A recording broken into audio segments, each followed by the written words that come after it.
کوئی شخص لباس اور گارا اور پتے وغیرہ ملنے سے بھی مایوس ہے اور اس کو آخر وقت تک کوئی امید نہیں ہے ان چیزوں کے ملنے کی جس سے اپنے شرمگاہ کو چھپا سکے، تو اس کے لیے شروع ہی میں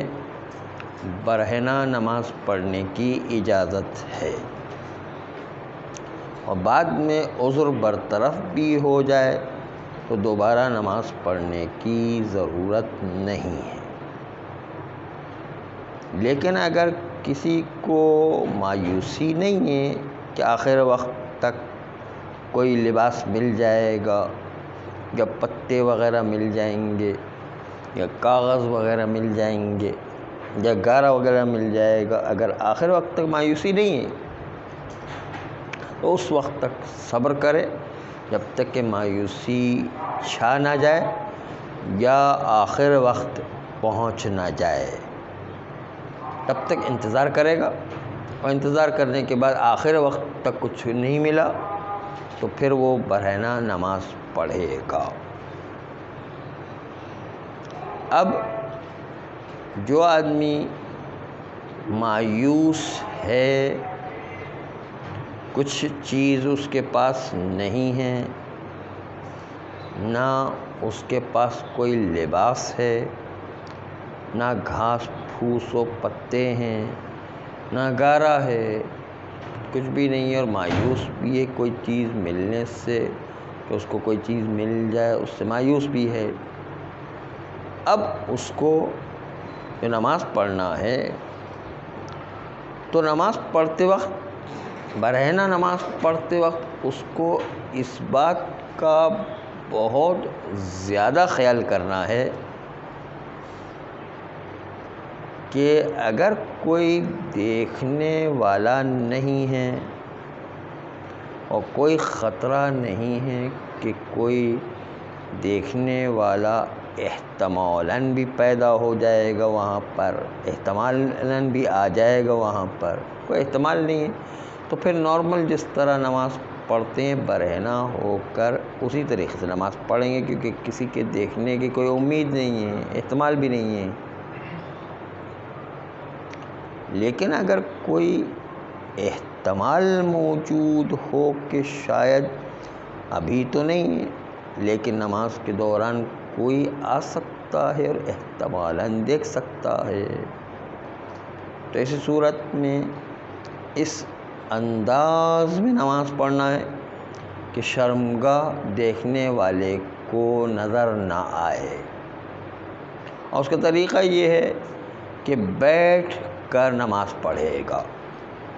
بیٹھنے میں دو فائدے ہیں،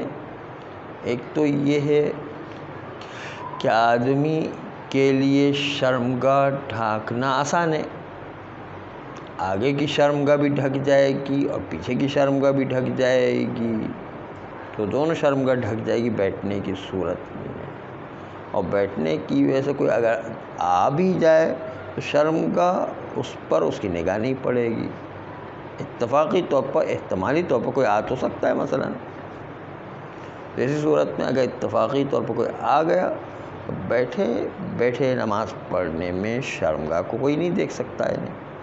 کیونکہ بیٹھے بیٹھے دونوں شرمگاہ چھپی ہوئی ہے۔ اب اگر دونوں شرمگاہ چھپی ہوئی ہے بیٹھے بیٹھے، اس میں خطرہ یہ ہے کہ اگر رکوع و سجود میں جائیں گے تو کوئی آدمی دیکھنے والا آ جائے گا، تو رکوع و سجود بھی انسان سر کے اشارے سے کرے گا، بیٹھے بیٹھے ہی جو ہے سر کے اشارے سے کرے گا، اور سر کے اشارے سے رکوع و سجود انجام دے گا، اور سر کے اشارے سے رکوع و سجود انجام دینے کے نتیجے میں اس کو اطمینان ہے کہ اس صورت میں کوئی شرمگاہ نظر نہیں آئے گی۔ لیکن اگر میں رکوع میں چلا گیا یا سجدے میں چلا گیا اور کوئی احتمالی طور پر دیکھنے والا آ گیا تو شرمگاہ ظاہر ہو جائے گی۔ اس لیے احتمال بھی ہے کسی کو کہ شرمگاہ ظاہر ہو جائے گی تو وہ رکوع و سجود بھی اشارے سے انجام دے گا بیٹھے بیٹھے، تاکہ شرمگاہ کسی حالت میں بھی ظاہر نہ ہو۔ لیکن اگر ان تین حالتوں میں سے کوئی ایک حالت کے بارے میں اس کو پتہ ہے کہ یہ اس حالت میں اگر میں رہوں تو اس حالت کے اندر جو ہے وہ مجھے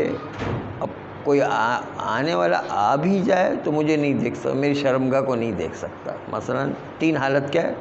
قیام، رکوع، سجود، یہ تین حالتیں ہیں۔ اس میں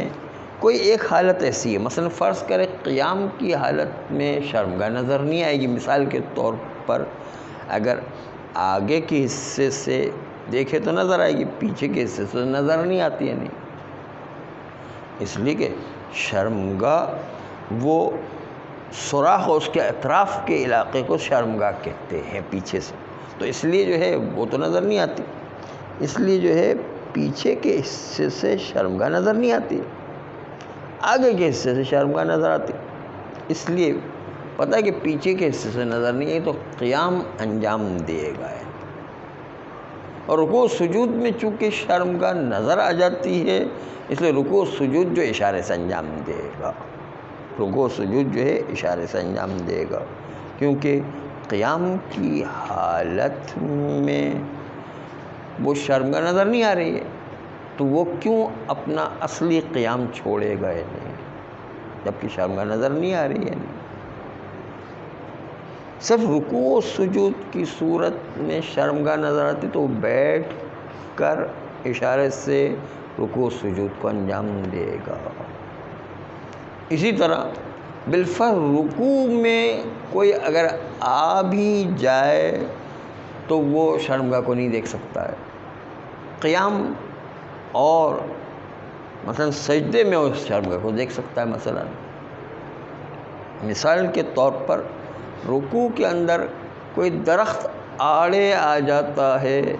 یا کوئی ایک ایسا سایہ آڑے آ جاتا ہے کہ جس کے نتیجے رکوع کی حالت میں وہ نہیں دیکھ سکتا ہے، لیکن قیام اور سجدے کی حالت میں مثلا دیکھ سکتا ہے، تو پھر رکوع کرنا اس کو آرڈینری جس طرح نارمل رکوع ہوتا ہے اس طریقے سے انجام دینا ہے، کیونکہ پتہ ہے کہ آ بھی جائے تو رکوع کی حالت میں شرمگاہ کو نہیں دیکھ سکتا، کیونکہ کوئی چیزیں رکاوٹیں ہیں یا نہیں، اس کو نظر نہیں۔ مثلا کوئی پہاڑ ہے، کوئی درخت ہے، کوئی ایسی چیزیں جو رکاوٹ ہے کہ رکوع کی حالت میں نظر نہیں آتا ہے نہیں، تو ایسی صورت میں رکوع نارمل انجام دے گا، باقی قیام اور سجدہ جو ہے وہ بیٹھ کر انجام دے گا اگر اس میں شرمگاہ نظر آ جاتی ہے تو۔ جب سجدہ مثلا اس میں شرمگاہ نظر آنے کا خطرہ نہیں ہے،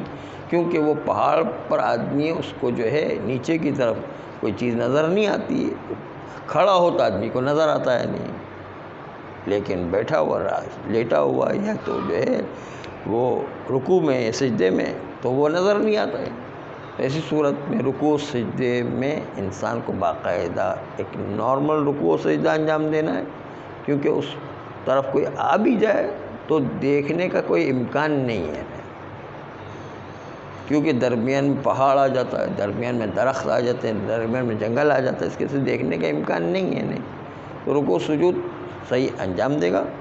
اور قیام اگر جو ہے اس میں بھی خطرہ نہیں ہے تو وہ بھی اپنی جگہ پر صحیح انجام دے گا۔ تو مقصد یہ ہے کہ جو نظر آنے کا امکان و احتمال بھی موجود ہے تو وہ انجام نہیں دے گا، بلکہ جو ہے وہ نارمل طریقے سے انجام دے گا، لیکن اگر امکان بھی موجود ہے تو پھر سر کے اشارے سے وہ انجام دے گا، تاکہ جو ہے شرمگاہ احتمالی طور پر بھی کوئی دیکھ نہ سکے۔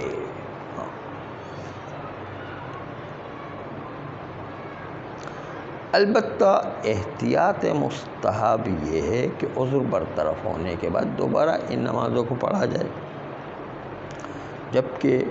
اگر کسی نے اول وقت میں مایوسی نہیں چھائی ہوئی تھی، اول وقت میں مایوسی نہ ہونے کے باوجود نماز پڑھ لی، تو احتیاط لازم کی بنیاد پر اس کو آخر وقت میں جو ہے جب عذر برطرف ہو گیا تو اس کو دوبارہ سے نماز پڑھنا پڑے گی احتیاط لازم کی بنیاد پر۔ لیکن اگر جو ہے عذر برطرف